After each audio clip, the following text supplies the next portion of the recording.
मैया अभी घोड़ी मंगवा दे, तू तो बाबा ते अभी कह दे मेरे काजी को घोड़ी ले आवेंगे। और मैया मेरी एक बात और सुन ले, मैया एक बात मेरी और सुन ले।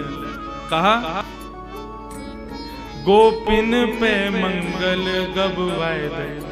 गोपिन ने बुलाया कि अभी तो मंगल गान शुरू करवा दे तू तो घर में।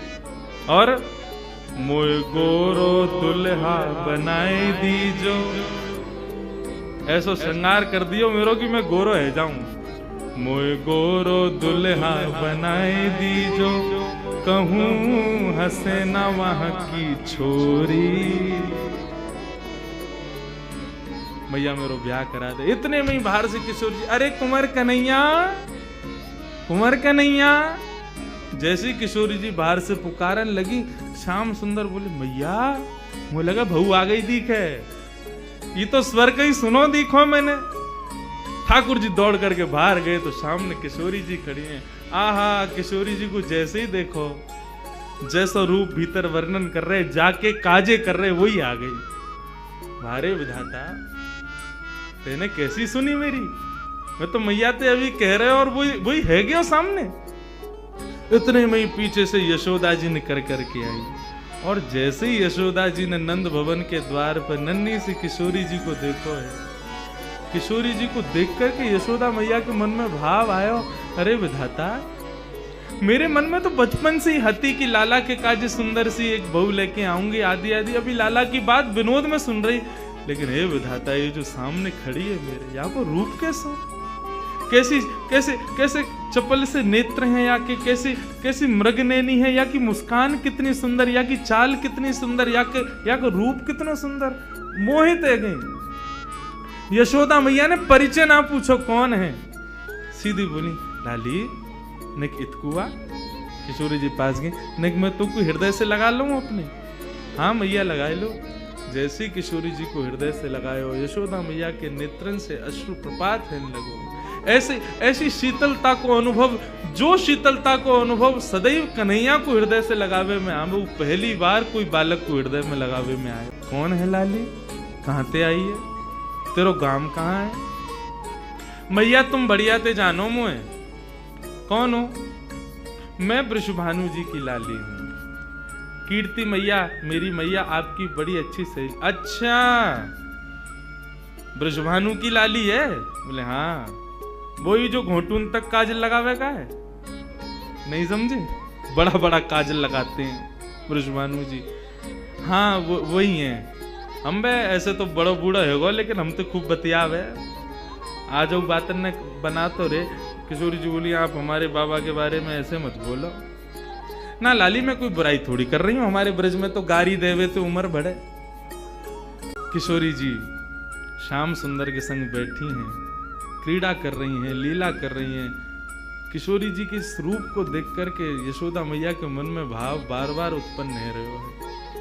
इतने में ही यशोदा मैया से रुको नहीं गए, गई जाकर के तिजोरी खोल के सबरो सामान निकाल करके लाई। लाली ने कि यहाँ बैठ। किशोरी जी बैठ गई।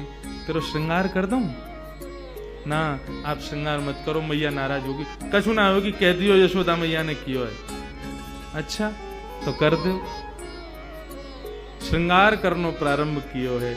ऐसा सुंदर श्रृंगार करके किशोरी जी की गोद भर दे, मांग में सिंदूर भर दियो, खूब सारी सामग्री दे करके, लाल चुनरी उड़ा करके पैरन में महावर लगा। आहा, कल कितनो सुंदर भाव भैया सुना रहे महावर को, कि एक सखी किशोरी जी के चरणन में महावर लगा रही है, और महावर लगाते लगाते चर्चा भी करती जा रही है। तो महावर लगा के भूल गई कि मैंने कौन से पामन में महावर लगाया हो। तो किशोरी जी से पूछे, अरे किशोरी जी मैंने कौन से चरणन में महावर लगाया हो? क्योंकि किशोरी जी के चरणन को रंग और महावर को रंग एक जैसा।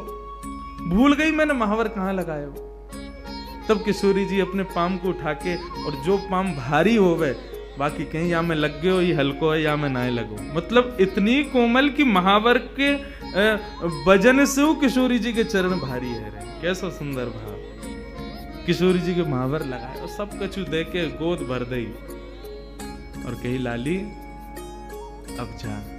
कोई कछु पूछे ना, कह दियो यशोदा जी ने कियो श्रृंगार। कोई कछु ना कहेगो तो। नन्ही सी किशोरी जी अपने हाथ में सब सामग्री लेकर के और ऐसे ऐसे चल चल के ठुमक ठुमक करके घूम रही हैं। आहा, यशोदा मैया तो आनंदित है गई हैं, इतना सुख मिल रहा है। छोटी सी किशोरी मेरे अंगना में डोल रे। नन्ही सी किशोरी जी खूब सारी सामग्री को अपने गोद में भर के और कन्हैया को इशारा करके वहां से चली गई, मिल के चली गई और बोली अब तुम आई हो हमारे यहाँ। ठाकुर जी बोले आऊंगो, ऐसे ही आऊंगा मैं भी, अब तुमने आई हो तो मैं भी आऊंगा, अब चाहो। सभी भक्तों को मेरी राधे राधे। आशा करती हूँ कि आप सब लोग अच्छे से होंगे। आज की जो लीला है वह ठाकुर जी और माँ यशोदा मैया के बीच के संवाद है, जिसमें ठाकुर जी माँ यशोदा जी को मना रहे हैं अपना विवाह कराने के लिए। श्री इंद्रेश उपाध्याय जी महाराज की यह मधुर वाणी थी, जिनके जिनसे हमने ये सुनी। चित्र के माध्यम से मैंने आपके सामने यह प्रस्तुत करी।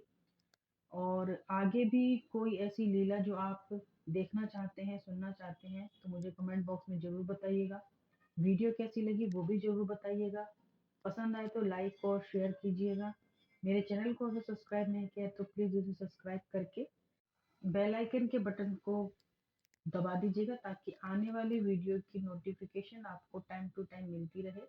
तो जल्द ही मिलती हूँ आपके पास एक और नई लीला ठाकुर जी की लेके। तब तक के लिए राधे राधे।